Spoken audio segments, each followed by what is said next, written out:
You know what people say, you never have a second chance to make a first impression. And this is the problem the Neanderthals have had for more than 150 years.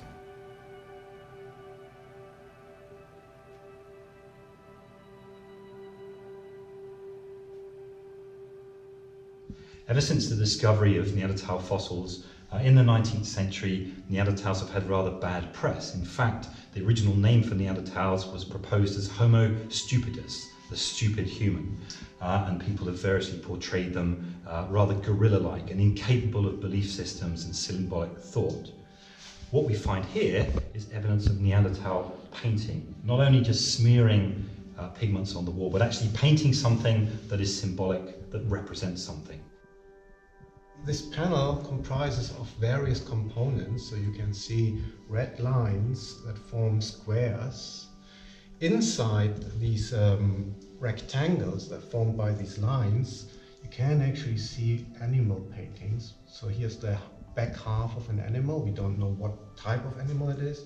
And here, very fading, is a front part. Here's a head of an animal, the legs, ears. On top of the squares, you see lots of red dots. Nobody really knows what this means, but it's certainly done by humans who came into these caves and painted the walls. And the very question is, how old and when did this happen? Normally, archaeologists would use a technique called radiocarbon dating, which dates the time that charcoal has been used to make paintings. But we can't do this with these kind of paintings because they're made out of mineral pigments. So instead, we're focusing on these tiny white crusts that have formed on top of the paintings. And they're made of calcium carbonate. And they're formed by the water percolating through the rocks. And they precipitate out calcite. If this calcite was precipitated on top of the painting must have been there for it to precipitate on top, which means the painting must be older than the age of the calcite. Uranium series dating of carbonates is actually a technique that's been used in geochronology for decades now. It's well established. Over the last 25 years, the developments in mass spectrometry means that we can actually date much smaller samples. This is really important for archaeology because it means that we can date these small carbonate crusts found in associated cave art.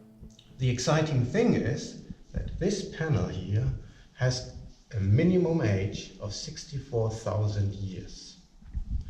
64,000 years ago in Spain, there was only one human species living, and that was the Neanderthals. The modern humans, like us, they arrived in Spain about 40,000 years ago. So our results mean that this red line, which is underlying this calcite, had to be made by Neanderthals.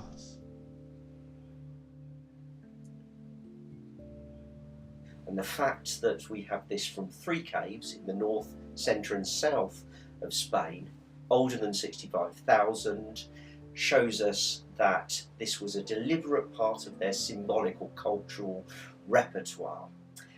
They are making deliberate decisions as to where to emplace these, and of course it's in the depths of caves where they have to be for one assumes a ritual purpose. So this is outside of their normal living zone. To my mind, this closes the debate on Neanderthals. They are part of our family. They are ancestors. They were not cognitively distinct or less endowed in terms of smarts. They're just a variant of humankind that, as such, exists no more. And what we need to do is look at their archaeology, look at their skeleton, look at their genes, in terms of what they tell us about the human story as a whole.